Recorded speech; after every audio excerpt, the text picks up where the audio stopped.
I had finally finished packing for my week-long fishing trip with two of my closest friends. While I was excited about the trip, there was also a sense of dread looming over me. My buddies and I had been inseparable since grade school, closer than brothers, always enjoying our time together. However, this trip was going to be different. In the past, our vacations included our wives, but this time, circumstances had led to a change in plans. Kenny had to back out due to a business meeting he couldn't miss, and Don found out he had to return home early for a meeting. With their wives deciding not to join us, my wife Becky also opted out. It wasn't shaping up to be the usual fun-filled trip we were accustomed to, and I couldn't help but feel disappointed. Normally, our trips were not just about fishing, they were an opportunity for us to bond and have a great time together. Plus, I always looked forward to the fantastic sex we had just before, during, and after our trips. It was like clockwork. Becky would be incredibly passionate in the days leading up to our vacations. However, our sex life outside of these trips had dwindled over the years. What used to be frequent and passionate encounters had become infrequent and lackluster. It was a stark contrast to the early days of our marriage when we couldn't keep our hands off each other. As I sat in the den, reflecting on these thoughts, Becky joined me with a worried look on her face, breaking me out of my reverie. "Honey," she began, her tone serious. "I need to have a serious conversation with you. I know what I'm about to say might upset you, but please promise to let me finish before you respond. I'll answer all your questions, but I need to say this now. I'm afraid. Actually, I should have spoken up several months ago, but I didn't know how to broach the subject, and I needed to gather some information first." A sense of apprehension washed over me as Becky spoke. She looked genuinely remorseful and fearful, yet determined, signaling that whatever she had to say was significant. Taking a deep breath and another sip of wine, she continued, "I understand that you haven't been satisfied with our sex life for a while, and truthfully, I haven't been enjoying it either. Honey, I love you deeply, but, well, you no longer arouse me sexually like you used to, and I want to remain married to you. You're a fantastic father, provider, and friend, but I need more in the bedroom than you can give me."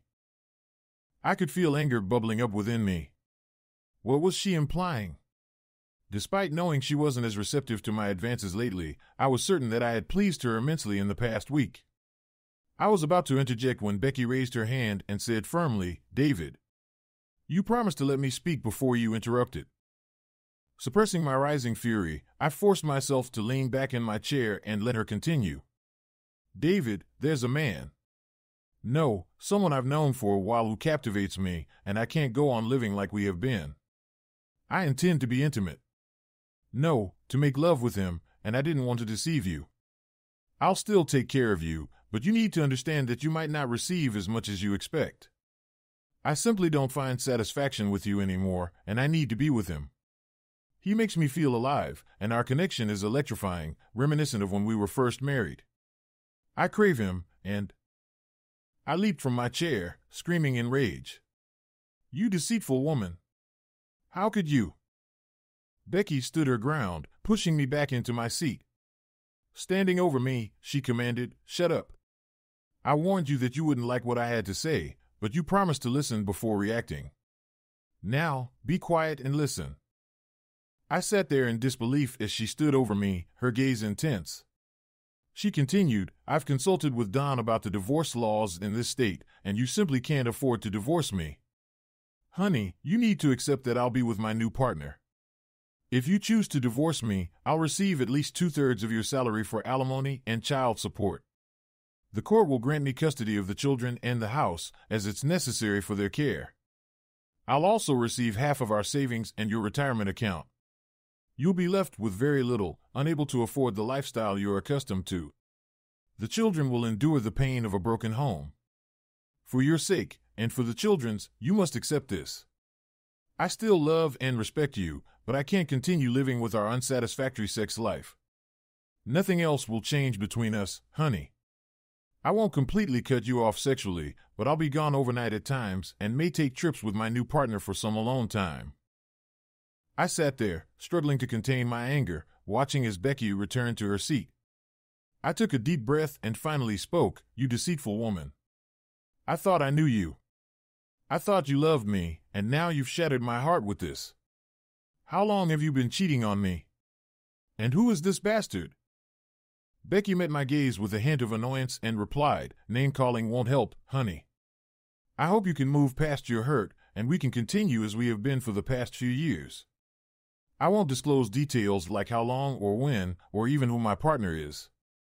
It's none of your concern, and if I catch wind of you trying to find out, there will be consequences. I'll admit, I've had another partner for some time, and I'm tired of hiding it. I decided it was time for you to know because I can't keep sneaking around forever. I'm tired of rushing home early to cover my tracks, tired of never spending the night with him. This way, I can be honest about my plans, and you can watch the children while I tend to my needs. As for revealing his identity, I'll repeat myself, never going to happen. I know you might try something, and I can't risk you getting hurt or ending up in jail. The children need you, and I need you to support us. Any attempt to harm us will be met with legal action. Measures have been taken to ensure you face consequences for any aggression." Once again, I found myself stunned by the calculated manner in which Becky delivered her ultimatum. She exuded confidence and seemed to have planned this moment meticulously. With a sigh, I said, "Well, I guess I need to call the guys and cancel this trip. There are some things we need to sort out, and I've got a lot on my plate." As I reached for my phone, Becky grabbed my hand. Looking directly into my eyes, she asserted, "No. You're going on this trip. The children will stay with your parents as planned. I don't intend to be alone here for the next 2 weeks, and I don't want you snooping around or getting hurt. You need this time away to come to terms with everything. I've made arrangements to ensure you follow through, and trust me, you won't like the consequences if you don't. We've covered all our bases, and any attempt to interfere will be met with severe repercussions. If you cooperate, I'll ensure your life doesn't go downhill. Things will continue much as they have been." Becky retrieved a thick envelope from the desk drawer and handed it to me, saying, "Here. This contains a detailed report of your activities over the past month. Read it, and you'll see we have everything under control. We know exactly what you've been up to, and any attempt to disrupt our plans will not end well for you. Now, I'm going to bed. If you want intimacy tonight, you know where to find me. Nothing really has to change unless you decide to stir up trouble." I sat there in disbelief, wondering who this woman was and what had become of my wife. I had thought I knew her, but now it seemed she was a manipulative, deceitful stranger. As Becky ascended the stairs, her alluring sway did nothing to sway my emotions. Finally, I opened the envelope and began to read. I was astounded by the level of detail in the report. It seemed to cover every aspect of my life, even things I had forgotten about until reading them. The precision of it made me wonder if Becky had connections to a wealthy individual or even the mob. Someone had been monitoring my every move, recording even the smallest incidents like spilling something on my shirt or glancing at an attractive woman. It took me hours to go through the entire report, and afterward, I sat contemplating. Some entries in the report were so private that only I could have known about them. It made me question if there was a bug planted in my clothes or wallet. I was determined to divorce my unfaithful wife, but I needed a plan. Perhaps discussing it with my lifelong friends would yield some ideas. We had been close since childhood, sharing girlfriends, and even engaging in threesomes. But now, the thought crossed my mind, could Becky be involved with one of them? The idea paralyzed me with fear. If I confided in them or sought their help, they could sabotage my efforts, especially if one of them was her lover. It was a nightmare scenario. I heard Becky's voice from upstairs, her suggestive tone unsettling me. She expected me to join her in bed, offering herself as if nothing had changed. But everything had changed. I couldn't bring myself to go upstairs, spending the night on the couch instead. When she woke me in the morning, her anger was palpable. She demanded I resume my normal routine, warning of dire consequences if I disrupted the family dynamic. Her words ignited a fury within me. How could she demand fidelity when she herself had strayed? I confronted her, questioning the double standard. She nonchalantly justified her actions, claiming my inability to satisfy her needs forced her to seek fulfillment elsewhere. It was a bitter pill to swallow, realizing that my marriage had devolved into such a twisted state of affairs. I was seething with anger, struggling to articulate my thoughts. I can't believe this. You never once communicated your dissatisfaction with our sex life. You never asked for anything different or more. How was I supposed to know you weren't fulfilled if you didn't tell me? I made sure you reached orgasm every time. How could I have known something was lacking when you acted content and happy? Becky remained impassive, her response cutting. If you have to ask now, then you've been clueless all along. It's not just about quantity, it's about quality. You never learned to please me, and I realized you never would. So, I sought what I needed elsewhere. Now, get dressed. I'm tired of your complaints. Stumbling upstairs, I mechanically went through my morning routine. Over breakfast, when our son asked what was wrong, Becky intervened, brushing it off as my stress about a minor issue that would resolve after the vacation. At work, I contemplated canceling my trip with the guys, but Becky's preemptive strike, warning my friend Roger, left me feeling trapped. Roger's insistence on my participation added to my mounting paranoia. Could he be involved with Becky? Or was it someone else? Fearful of Becky's threats, I realized any attempt to investigate would be met with severe consequences. Her control extended even to my financial transactions and phone calls, leaving me feeling monitored and powerless. Lost in my thoughts, I was jolted back to reality by Becky's phone call, her tone menacing. She reiterated her warning, emphasizing the dire consequences of defying her. It was a stark reminder of her control and the precariousness of my situation. I sat there, reeling from Becky's betrayal and Roger's apparent involvement. Had he sided with Becky, or was he genuinely concerned? It felt like my once close-knit group of friends had become more aligned with Becky than with me. Could they all be in on it? Nah, not all of them, I hoped. Deciding to go on the trip, I met the guys at Denny's. While they bantered and joked as usual, I couldn't shake off my gloom. When Don asked what was wrong, I hesitated before opening up about Becky's unsettling behavior. Roger chimed in, revealing Becky's conversation with him earlier, painting me as in need of a getaway. Don, noticing my recent moodiness, suggested the trip could help adjust my attitude, reassuring me that our time together at the cabin would be just as enjoyable without the wives. Reluctantly, I followed them, hoping the distraction would ease my troubled mind. As we fished and drank, I managed to temporarily forget my marital woes. But as the night wore on, fueled by alcohol, my thoughts returned to Becky's revelation. Instead of confronting the issue head-on, I let myself be swept up in the camaraderie and indulged in more drinking. During a moment of sobriety, Don confronted me, sensing my distress. I decided to confide in my trusted friends, recounting the decline of my marriage and Becky's shocking confession. Don's disbelief mirrored mine. "Are you sure she said that?" he asked incredulously. It's hard to believe Becky would say or even think something like that. She's always been the most loving and caring person we know. "Yeah, that's what I heard," I replied, my uncertainty deepening. "But if it is true, then what?" Don leaned back, his expression serious as he weighed his words. "Dave, I can't predict how a divorce would unfold, but there are some truths in what Becky laid out. If she's truly considering what you've described, you'll need to decide how to respond. Consider the impact on the family, especially the emotional toll it could take on the kids and both of you. The legal reality is harsh. Courts tend to favor mothers in custody battles unless there's evidence of unfitness. You'd likely lose custody and have to provide financial support until the kids are grown, including college. With her not working, you'd be on the hook for alimony until she remarries. You might even lose your home or have to sell it and split the proceeds. Retirement savings and assets would likely be divided, and child support payments are often substantial, leaving little left for yourself." Dave sat there, stunned by the grim picture Don painted. Hearing it from his attorney friend hit harder than Becky's warnings of financial ruin if he resisted her infidelity. "I need to know who she's with. Once I find out, I'll put an end to it," Dave insisted. "As your friend, I get it, but as a legal advisor, I have to urge caution," Don replied gravely. "If harm comes to one of Becky's partners, I'll have to report it. My advice is to tread carefully. Maybe she'll reconsider or tire of it. In the meantime, maintaining the status quo might be your safest bet."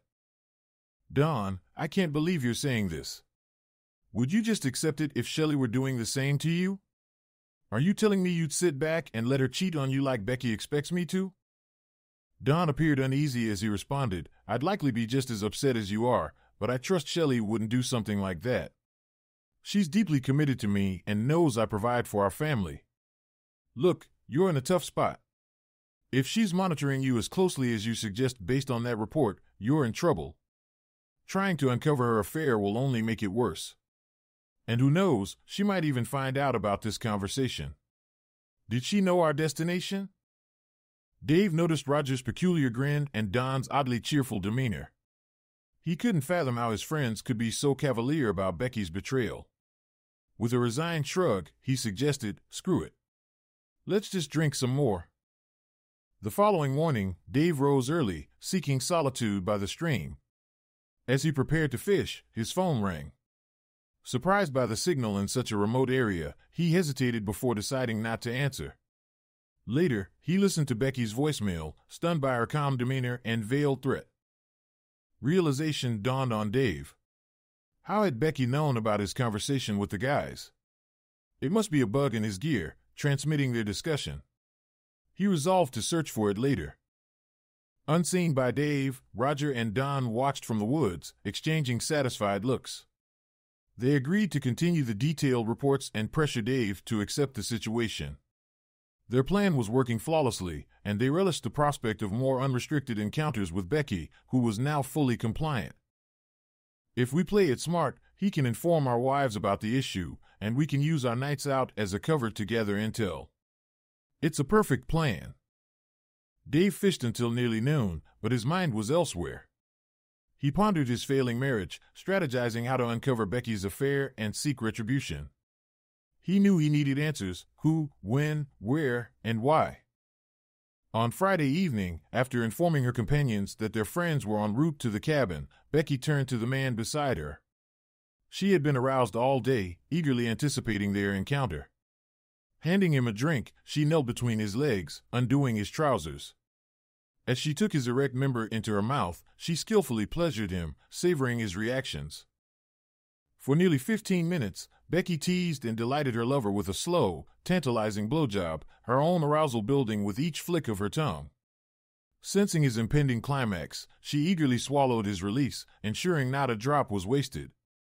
Afterward, she cuddled beside him, caressing his rejuvenated cock, before guiding it into her eagerly awaiting depths, moaning with pleasure as they united in passionate embrace.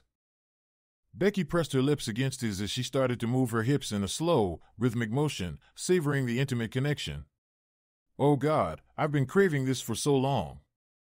I can't wait for the others to arrive.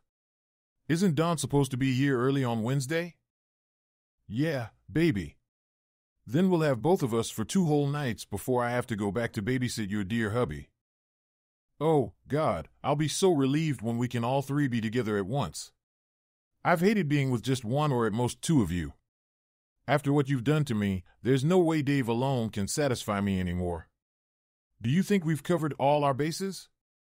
I love him dearly, and he's a great provider and father. I don't want to lose him. Yeah, I think we have him under control. I just hope Dave doesn't start confiding in our wives and causing trouble. We've been doing fine for the last 3 years. Maybe we should have been content with that instead of getting greedy like this. Sure, the idea of having you all to ourselves for a whole night or a long trip is tempting, but I'm not sure we should be pushing Dave this hard. We might be unleashing a monster. Well, the bugs we planted and the few incriminating things we found should make him think twice. I just wish he wasn't so straight-laced and honorable. How can a guy be in business for himself and not take a few shortcuts to make some extra cash? Oh, by the way, Becky, are you still keeping an eye on the finances and transactions like we discussed? Yeah, I convinced the bank to limit his cash withdrawals, but there's not much I can do about checks. At least we can track them if he writes any. I just wish I had a way to monitor the business more closely. I regret insisting he hire office help so I could stay home with the kids and play housewife. Becky chuckled, then added, but hey, if I hadn't, we wouldn't be having as much fun, would we? I was so frustrated only seeing you all a couple of nights a month and on the occasional trip. At least being a stay-at-home mom gave us more time to play. Now, with this arrangement, we can play whenever we want. OHAIE, Becky moaned, her body writhing with pleasure as she reached the peak of her climax. Moments later, her lover joined her in ecstasy, his body pulsating as he released another load of sperm into her. They lingered together, basking in the afterglow of their lovemaking, exchanging tender kisses. Eventually, Becky broke the silence with a smile, suggesting they retire to bed after a shower, with the promise of more passion before sleep.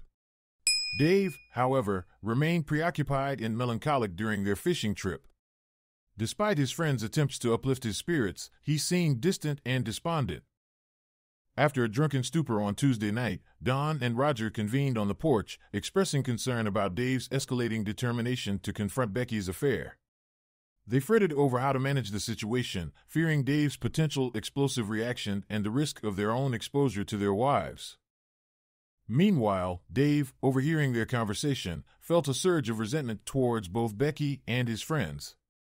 He resolved to handle the situation independently, determined to uncover the truth and exact revenge without their interference. In the following days, Dave distanced himself from his friends, his resolve to uncover Becky's infidelity growing stronger. Concerned, Roger and Kenny observed Dave's simmering anger, realizing the gravity of the situation. As they embarked on their journey back home, the atmosphere in the truck was tense, conversation sparse. Kenny, driving separately, contacted Don to report on Dave's heightened anger, urging caution and restraint until emotions settled. Don and Becky, listening intently, contemplated their next move, mindful of the volatile situation brewing. Becky sat in dismay, tears streaming down her cheeks, her breathing erratic. Don, visibly enraged, tried to comfort her, holding her close and reassuring her. "Becky, don't fret. I hoped it wouldn't come to this, but it seems we have no other choice. Monitor his behavior this weekend and let me know by Sunday evening. If he poses a threat, we'll take action on Monday. I can freeze your personal accounts and potentially gain control of the business accounts, pending court approval, to prevent him from causing further harm." Late Friday night, Dave returned home to find Becky in the living room, her appearance indicating recent intimacy. She attempted to join him in the shower, but he rebuffed her, expressing his disdain for her actions. In response, he packed his belongings hastily, determined to sever ties with her. During this, he discovered that she had changed the computer password, preventing him from accessing their joint accounts. As Dave confronted Becky about her betrayal, she pleaded with him to reconsider, professing her love and warning of dire consequences if he persisted. She revealed that she had enlisted Don as her attorney, further shocking Dave, who had regarded Don as a trusted friend and legal counsel. Frustrated and betrayed, Dave decided to retreat to his office and warehouse complex, seeking refuge from the turmoil at home. He instructed the security guard to heighten security measures, wary of potential threats from Becky and her accomplices. Saturday morning around 10, Dave headed out of the complex for breakfast when he was halted at the gate. A man approached, confirmed his identity, and handed him an envelope, stating, "You've been served." Inside, Dave found a restraining order prohibiting him from coming within 300 feet of his wife, children, or their residence. Additionally, there was a court order requiring approval for any expenditures from his personal or business accounts, aiming to safeguard the company from potential financial harm pending divorce proceedings set for the following Monday. After breakfast, Dave sought refuge at his assistant's home. Upon opening the door, she expressed concern at his disheveled appearance. Dave poured out his troubles, feeling lost and unsure of whom to trust. His assistant invited him in, offering coffee, but he hesitated upon seeing her husband, Thaddeus, at the table mid-brunch. Thaddeus insisted Dave sit down and share his woes. Dave recounted the tumultuous events of the past weeks, feeling betrayed by his closest confidants and now ensnared in legal entanglements orchestrated by his former best friend, Don. Dave's financial predicament became apparent when his credit cards were declined during breakfast. Sympathetic, Gertrude offered Dave a place to stay and suggested financial assistance from them. Dave, overwhelmed by anger and helplessness, contemplated his next move. Thaddeus proposed seeking high-powered assistance and urged caution regarding potential surveillance. They descended to the basement, where Thad instructed Dave to undress and shower to ensure they weren't being monitored. Once cleaned up, they would strategize further. Dave changed into some of Thad's old sweats before they all retreated to a storm shelter built of cement under the stairway. Initially feeling awkward, Dave began to talk, but Thad and Gertrude halted him, opting to communicate via written notes instead. Over the next hour, they meticulously planned their strategy, covering all potential scenarios they could conceive. Thad departed to reach out to contacts he believed could assist Dave, with the understanding that Dave's interactions with these individuals would be kept minimal, and Thad and Gertrude would provide the financial support needed for the investigation. They decided to monitor Becky and Dave's 3 friends closely, assuming Becky might halt her activities but remaining vigilant. Meanwhile, Sunday found Dave, Thad, and Gertrude sharing lunch, while Becky, Don, Kenny, and Roger engaged in their own activities at her house. After indulging in their desires, Roger voiced concerns about their risky behavior and the potential repercussions of their actions on Dave. Don reassured them of their control over Dave's situation, emphasizing their surveillance capabilities and Dave's restricted access to resources. Unbeknownst to them, someone was capturing their actions from outside. Monday morning, Dave embarked on the daunting task of finding a new attorney, having relied on Don's legal counsel for years. He spoke with several lawyers and scheduled appointments with 2. Opting for Sally Hawk, highly recommended and impressive during their interview, Dave tasked her with securing access to his business accounts, obtaining funds for his livelihood, and initiating divorce proceedings based on adultery. Additionally, they arranged for heightened surveillance on Becky and authorized wiretaps and video monitoring at Dave's residence. Later that evening, Thad handed Dave the footage captured the previous day. Naturally, Dave was devastated, his heart sinking even further upon realizing Becky's involvement with all 3 of his friends. Armed with this knowledge, he took action the following morning. Making 5 copies of the CD, he distributed them to each of his friends' wives, his attorney, and himself, safeguarding the original in a safe deposit box. Additionally, he posted the video on several amateur porn sites on the internet, using real names, and set up a pay-per-view scheme with proceeds directed to an offshore account.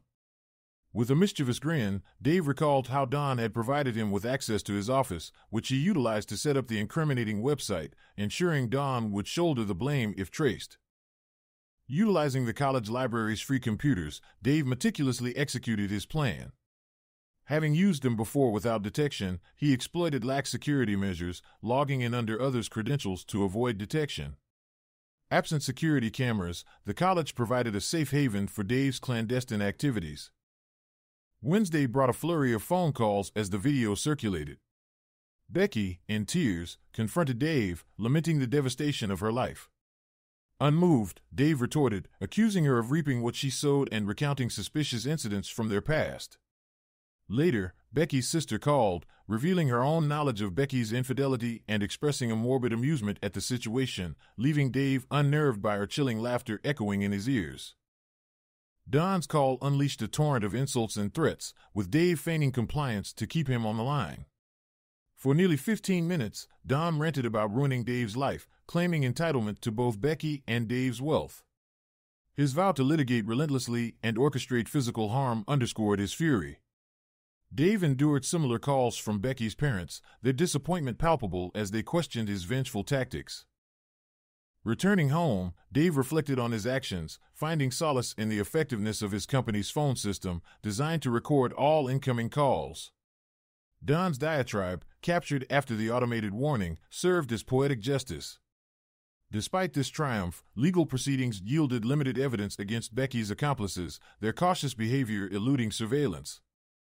Nonetheless, Dave's strategic move had exacted a measure of retribution, disrupting Becky's illicit affairs and signaling his resolve to fight back. One of Sally's initial actions was to report Don to the State Bar Association.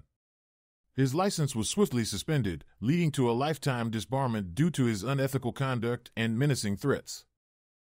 In the divorce proceedings, Becky fared poorly, receiving only a quarter of the marital assets.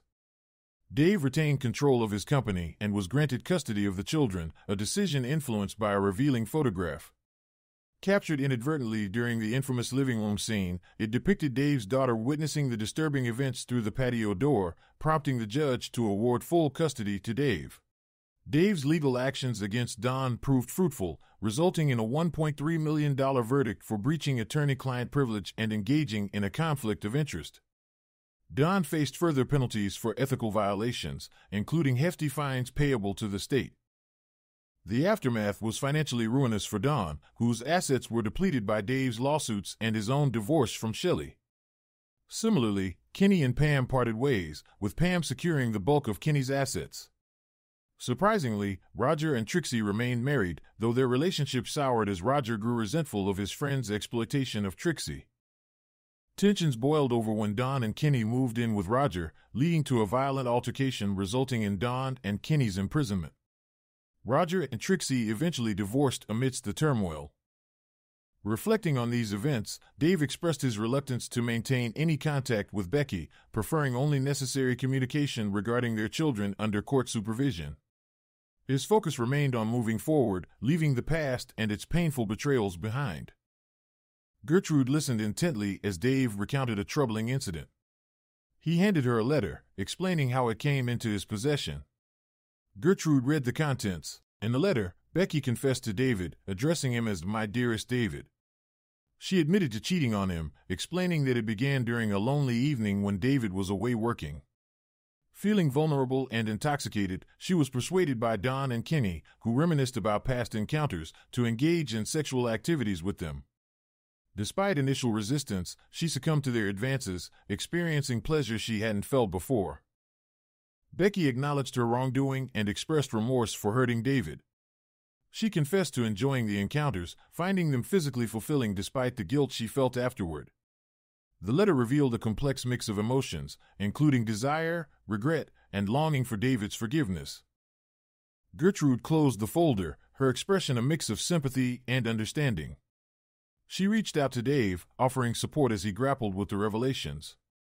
Together, they confronted the painful truth behind Becky's actions and the impact it had on their lives. After reading the letter, Gertrude looked up with tears in her eyes, her expression a mix of sadness and anger. She empathized with Dave's pain but also recognized Becky's own struggles. "Dave, I truly believe Becky loves you deeply. She's hurting too, and while she made terrible choices, she was also manipulated by Don. He seems like a predator, taking advantage of her vulnerability," Gertrude said, her voice tinged with frustration. Dave nodded, acknowledging Gertrude's perspective. "I've had my doubts about Don for a while. There were moments when Becky's behavior with him seemed too friendly, too familiar," he admitted. "But despite everything, I had the children tested, and they're mine. It's a relief." He reflected on his marriage, realizing that perhaps Becky's love wasn't as genuine as he had thought. "I was a good husband and father, but maybe I was just a convenient choice for her," Dave mused. "She prioritized her own desires over our family. I'm better off without her. Now, I just need to find someone who truly values me."